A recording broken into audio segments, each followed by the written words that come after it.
हर परिवार में ना एक कहानी होती है, संघर्ष की, कुछ सीमाओं की।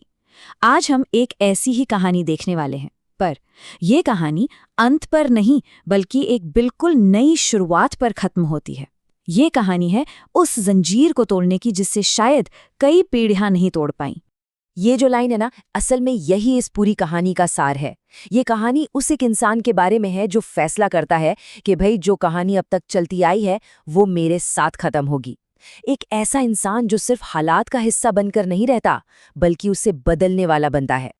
तो हमारी कहानी का जो हीरो है उसका नाम है आरव। और हाँ, उसकी शुरुआत किसी महल से नहीं होती बल्कि हम सब की तरह एक बिल्कुल साधारण से घर और भीड़ में एक आम से चेहरे के तौर पे होती है। तो सवाल ये है कि आरव की शुरुआत में ऐसा क्या था जो उसे खास बनाता? जवाब है कुछ भी नहीं। सच में ना तो उसकी जेब में विरासत की कोई दौलत थी, ना ही दिमाग में कोई एक्स्ट्रा ऑर्डिनरी टैलेंट, और फोन में भी किसी बड़े आदमी का नंबर नहीं था। वो बस एक साधारण सा लड़का था। और शायद पता है, यही बात उसकी कहानी को सबसे ज्यादा असाधारण बनाती है। अब आरव की जो दुनिया थी ना, वो चुनौतियों से भरी हुई थी। एक तरफ घर में पैसों की तंगी, दूसरी तरफ ऐसे दोस्त जिनके लिए बस ठीक है वाली जिंदगी ही काफी थी, और ऊपर से रिश्तेदारों की वो कभी न खत्म होने वाली तुलनाएं। और इन सब आवाजों के बीच एक आवाज हमेशा गूंजती थी, तुमसे नहीं होगा। और सबसे खतरनाक बात क्या थी पता है? कि धीरे धीरे वो इस झूठ पर यकीन भी करने लगा था। लेकिन फिर एक ऐसा पल आया, एक ऐसी रात आई जिसने आरव की जिंदगी की दिशा ही पलट कर रख दी। चलिए देखते हैं कि वो निर्णायक पल आखिर था क्या। उस रात उसने जो देखा वो शायद आंसुओं से भी ज्यादा तकलीफ देने वाला था। उसके पिता अंधेरे में चुपचाप बैठे थे, पूरी तरह से टूटे हुए। उनकी खामोशी में, आप जानते हैं, एक ऐसी हार छिपी थी जो सालों की मेहनत के बाद भी जीत ना पाने से आती है। और उसी पल आरव ने अपने पिता में अपना भविष्य देख लिया। और बस उसी पल आरव को सब कुछ साफ साफ समझ आ गया कि ये जो संघर्ष की जंजीर है ना, ये अपने आप नहीं टूटने वाली। अगर मैंने इसे नहीं तोड़ा तो ये मुझे और मेरी आने वाली पीढ़ियों को भी ऐसे ही जकड़े रखेगी। और ये कोई इमोशनल मूवमेंट नहीं था, नहीं, ये एक फैसला था, एक अटल फैसला। तो इस फैसले के बाद आरव ने जिस रास्ते पर चलना शुरू किया वो बहुत मुश्किल था और बहुत अकेला भी। चलिए जरा उस संघर्ष को समझते हैं। और पता है, यही इस कहानी का सबसे जरूरी हिस्सा है, क्योंकि फैसला लेने के बाद कुछ भी जादू से नहीं बदला। नहीं, उसे अब भी कॉन्सेप्ट समझ नहीं आ रहे थे, उसका ध्यान अब भी भटक रहा था और वो मॉक टेस्ट्स में फेल अब भी हो रहा था। बदला था तो सिर्फ एक चीज, उसका हार न मानने का इरादा।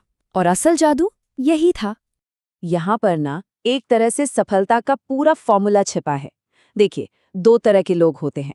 एक वो जो तब पढ़ते हैं या काम करते हैं जब उनका मन करता है, और दूसरे होते हैं आरव जैसे लोग जो तब भी पढ़ते हैं जब उनका बिल्कुल मन नहीं करता। और यही चीज, यही डिसिप्लिन मोटिवेशन से कहीं ज्यादा पावरफुल है। आप जानते हैं, हर बड़े सफर में एक ऐसा मोड़ जरूर आता है जहां इंसान बिल्कुल अकेला पड़ जाता है। आरव के दोस्त पीछे छूट गए, लोगों ने उसे घमंडी समझना शुरू कर दिया, और न जाने कितनी रातें बस इसी एक सवाल के साथ गुजरी, क्या मैं पागल हूं? क्या मैं ये सब सही कर रहा हूं? ये वो लड़ाई थी जो उसे अकेले ही लड़नी थी, अपने अंदर। लेकिन कहते हैं ना, मेहनत की एक बहुत खास बात होती है, वो अपना हिसाब जरूर चुकाती है। और धीरे धीरे, बहुत धीरे धीरे आरव की जिद के आगे नतीजों को भी झुकना पड़ा। सक्सेस कोई सीधी लाइन नहीं होती, और ना ही ये एक दिन में मिलती है। असल में ये छोटे छोटे दिनों की मेहनत से बनती है, जो धीरे धीरे महीनों के डिसिप्लिन में ढलती है और फिर सालों की कंसिस्टेंसी बनकर परमानेंट रिजल्ट देती है। और ये जो बदलाव था ना, ये सिर्फ कागज पर नहीं था, मतलब सिर्फ मार्क्स में नहीं, ये उसके अंदर भी दिख रहा था। बेहतर मार्क्स तो बस पहली निशानी थी, असली बदलाव था वो अनुशासन जो अब उसकी आदत बन चुका था, और वो माइंडसेट जो अब किसी भी चुनौती से टकराने के लिए तैयार था। उसने सिर्फ अपनी मार्कशीट नहीं बदली थी, उसने अपना पूरा कैरेक्टर बदल लिया था। और फिर वो दिन भी आया। वही लोग जिनकी आवाज में कभी ताने हुआ करते थे, अब तालियां बजा रहे थे, कह रहे थे, अरे हमें तो हमेशा से पता था कि ये कुछ बड़ा करेगा। लेकिन आरव को सच पता था उसे अच्छी तरह याद था कि इस सफ़र की शुरुआत में जब कोई उस पर यकीन नहीं करता था, तब सिर्फ एक ही इंसान था जो उसके साथ खड़ा था, और वो था वो खुद। लेकिन आरव की जो जीत थी वो सिर्फ उसकी अपनी नहीं थी। असली इनाम वो तो कुछ और ही था, एक ऐसा इनाम जिसका असर उसकी जिंदगी से कहीं ज्यादा बड़ा होने वाला था।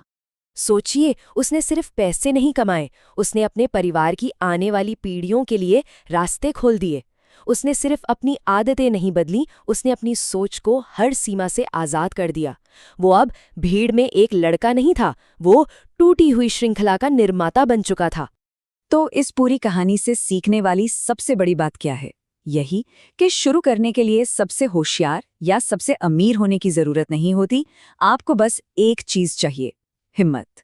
हारने के बाद, गिरने के बाद दोबारा उठकर चलने की हिम्मत। देखिए, आरव की कहानी सिर्फ आरव की नहीं है। ये कहानी हर उस इंसान की है जो अपनी जिंदगी की सबसे बड़ी लड़ाई लड़ रहा है।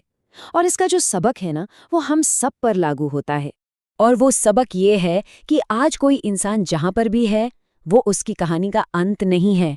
वो तो बस चैप्टर 1 है। असली मंजिल क्या होगी, ये तो आज की मेहनत तय करेगी। दुनिया ना हमेशा दो हिस्सों में बटी होती है। एक तरफ वो लोग हैं जो मुश्किल आते ही रुक जाते हैं, और दूसरी तरफ वो जो मुश्किलों के बावजूद या शायद मुश्किलों की वजह से ही बस चलते रहते हैं, चाहे कुछ भी हो जाए। फर्क बस इतना ही है। और अब हम इस कहानी के सबसे बड़े सवाल पर आते हैं।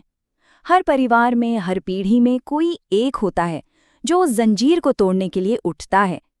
सवाल ये नहीं है कि वो व्यक्ति कौन हो सकता है, सवाल ये है कि वो अगला व्यक्ति कौन होगा।